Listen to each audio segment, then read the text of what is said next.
बढ़ते हैं अगली खबर की ओर। आरजीकर कांड में अब बड़ा प्रशासनिक एक्शन देखने को मिला है। मुख्यमंत्री की तरफ से जानकारी दी गई है कि इस मामले में 3 आईपीएस अधिकारियों को सस्पेंड कर दिया गया है। सस्पेंड किए गए अधिकारियों में विनीत गोयल, इंदिरा मुखोपाध्याय और अभिषेक गुप्ता का नाम शामिल है। सरकार का कहना है कि आरजीकर मामले की जांच में पुलिस की भूमिका और कथित लापरवाही को गंभीरता से देखा जा रहा है। आरोप है कि घटना के बाद 2 पुलिस अधिकारी मृतका के परिवार को पैसे देने गए थे। इस पूरे मामले में विभागीय जांच के आदेश दिए गए हैं। सूत्रों के मुताबिक जांच एजेंसियां phone call record, WhatsApp chat और कॉल डिटेल समेत हर पहलू की जांच करेगी। साथ ही यह भी पता लगाने की कोशिश होगी कि उस समय किस मंत्री या मुख्यमंत्री स्तर से कोई निर्देश गया था या नहीं। इस कार्रवाई के बाद पूरे मामले में एक बार फिर से राजनीतिक और प्रशासनिक हलचल तेज हो गई है। देखिए क्या कुछ कहा शुभेंदु अधिकारी ने। Under the leadership of the Chief Secretary, along with Home Secretary, তারা একটা ফ্যাক্ট ফাইন্ডিং এর কাজ করেছেন গত কয়েকদিন ধরে। সেইটা দেখার পরে ইনিশিয়ালি আজকে আমরা একটা অ্যাডমিনিস্ট্রেটিভ অ্যাকশন নিলাম। এজ এ হোম মিনিস্টার আমি ডিক্লেয়ার করছি। সেটা হচ্ছে ওই সময় যে ইনসিডেন্ট ঘটেছিল তাকে মিসহ্যান্ডলিং করা, প্রপারলি এফআইআর ইনভেস্টিগেশন ইনিশিয়ালি যে পার্টটা পুলিশের করা উচিত ছিল এজ এ ডিসিপ্লিন অর্গানাইজেশন, সেই বিষয়গুলো দেখা। আমরা কিন্তু মূল ইনভেস্টিগেশন পার্টে যাচ্ছি না, কারণ ওটা সিবিআই করছে এবং কোর্টে পেন্ডিং রয়েছে। আমরা শুধুমাত্র আমাদের সরকারের যে লোকরা ছিল, specially the senior police officers, দিদেন কলকাতা পুলিশের যারা ছিলেন সিপি এবং ইনক্লুডিং অল, এবং সবচেয়ে বড় অভিযোগ যেটা ইনিশিয়ালি আমাদের কাছে থ্রু মিডিয়া অনেকবারই এসেছে ভিকটিমের মাদারের পক্ষ থেকে, যে 2 জন police officer on behalf of the state government টাকা দিতে চেয়েছিলেন। এটা তদন্ত করতে হবে যে অ্যালিগেশন কতটা, কিন্তু ইনিশিয়ালি আমরা মনে করি এই তদন্তগুলো করতে গেলে যাদের বিরুদ্ধে অভিযোগ পুলিশ আধিকারিক তাদেরকে সাসপেনশনে রেখে তদন্ত করা উচিত, নইলে তদন্ত কখনো ট্রান্সপারেন্ট হতে পারে না। আমরা কিন্তু আবারও বলি সিবিআই পার্টটা আমরা ঢুকছি না।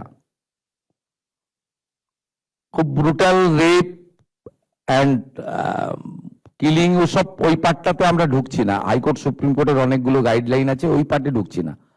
আমরা শুধু সিচুয়েশনটাকে মিসহ্যান্ডলিং করা, offer financial one type of bribe on behalf of the কার পক্ষে নিয়েছেন ওনারা, যখন ইন্টারনাল ফ্যাক্ট ফাইন্ডিং হবে, ডিপার্টমেন্টাল ইনকোয়ারি হবে, তখন ওনাদের যাদের বিরুদ্ধে আমরা আজকে অ্যাকশন নিচ্ছি তার বক্তব্য নেব, এবং ভিকটিম ফ্যামিলি যদি চান তাদের বাড়িতে গিয়েও আমাদের অফিসাররা নিয়ে আসবে, এবং তার পারিপার্শ্বিক যা আছে ফোন কল রেকর্ড,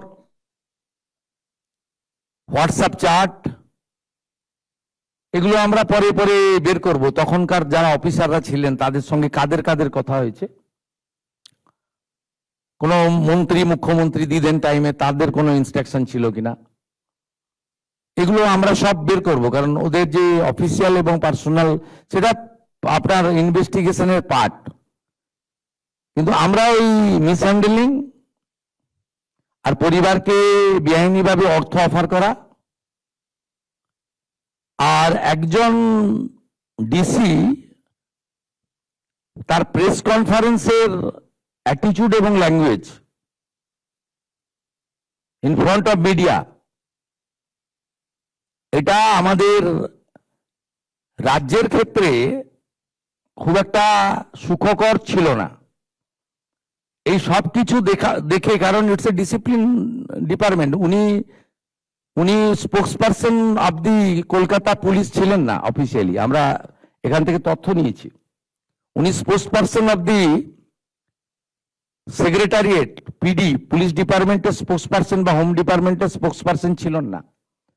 উনাকে পার্টিকুলার আরজিকর ইস্যুতে সাংবাদিকদের সামনে কথা বলার জন্য কোনো কাগজে কেউ দায়িত্ব দেয়নি।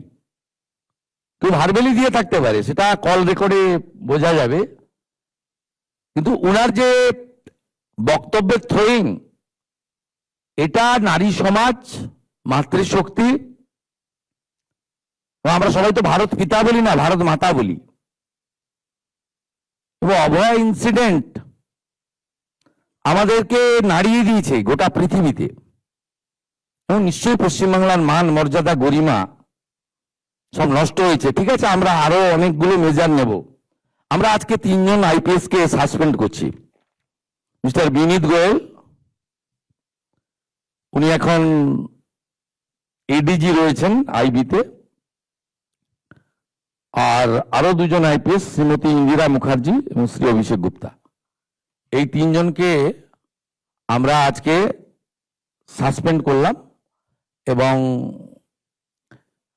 এইচএস এর গাইডেন্সে, সিএস এর গাইডেন্সে HS as per the rules যা আছে ক্যাডার রুল, সেটা মেনে ডিপার্টমেন্টাল ইনকোয়ারি এবং প্রসিডিংস স্টার্ট করবেন।